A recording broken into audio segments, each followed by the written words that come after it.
title, The Collapse. How Greed and Lies Crashed the Global Economy in 2008. They said the American dream was for everyone. Buy a house, build a life, climb the ladder. But behind the white picket fences and Wall Street suits, a system of greed, lies, and invisible risk was quietly ticking like a time bomb. And in 2008, it exploded, leaving millions jobless, homeless, and hopeless.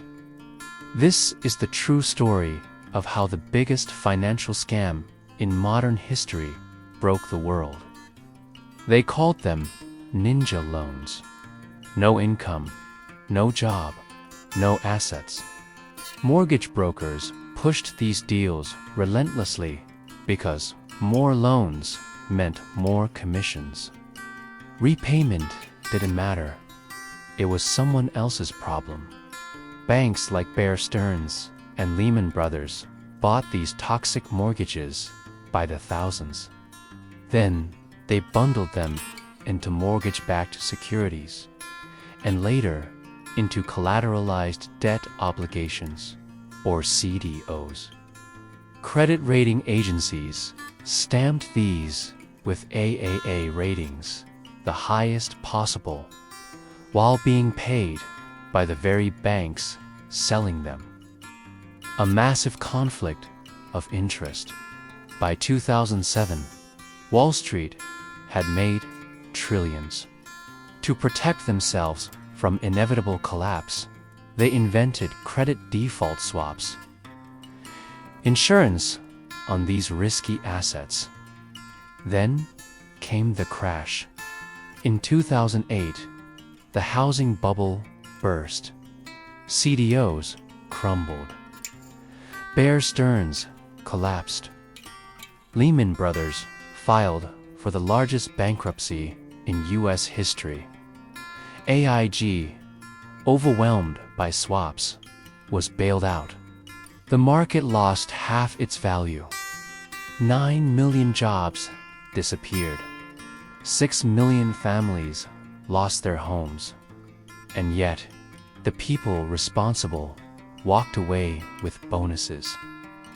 Taxpayer money bailed out the very companies that caused the crash, while everyday people lost everything. This wasn't a crisis. It was a robbery. No top executive went to prison. Richard Fuld, CEO of Lehman, walked away with nearly $500 million. Goldman Sachs executives received millions in bonuses while betting against the assets they sold. Credit rating agencies blamed the models. Regulators looked the other way. The SEC ignored repeated warnings. Lobbyists kept regulation light. And the revolving door between Wall Street and Washington spun faster than ever. This was not just market failure. It was systemic corruption. Now, meet Rachel and David, high school sweethearts, modest incomes. Approved for a $320,000 mortgage, told they could refinance later.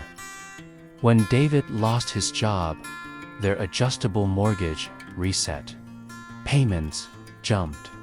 They sold belongings, worked side jobs, cut expenses, and still couldn't keep up. In October 2008, they lost their home. Then there's Robert, retired teacher who trusted his advisor and invested his pension in safe, mortgage-backed securities. In months, half his savings were gone. By the end of 2008, nearly all of it. Too old to work, too proud to ask for help.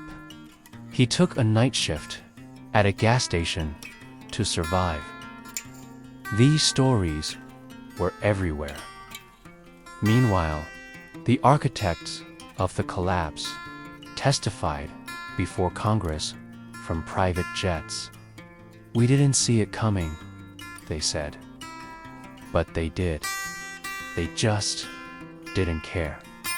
The ripple effect spread globally. Iceland's banks collapsed.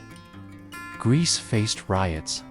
Spain's youth unemployment topped 50%. Northern Rock in the UK faced a historic bank run. And in developing nations, foreign investments dried up. Progress reversed. This wasn't just a US recession. It was a global economic earthquake. The lesson: when finance is built on fraud, the collapse is shared by all. Because when the system fails, it fails you first. And those who broke it write the recovery plan, unless we stop them. The next crisis may come through crypto, or climate, or AI, but it will come, and when it does, will we be ready? Let this be your wake-up call. Like to tell the algorithm this matters. Comment, "Never again," if you lived it or learned from it. Share, so the next generation sees what we missed. Subscribe for more stories that matter. Because if no one holds the powerful accountable, we will.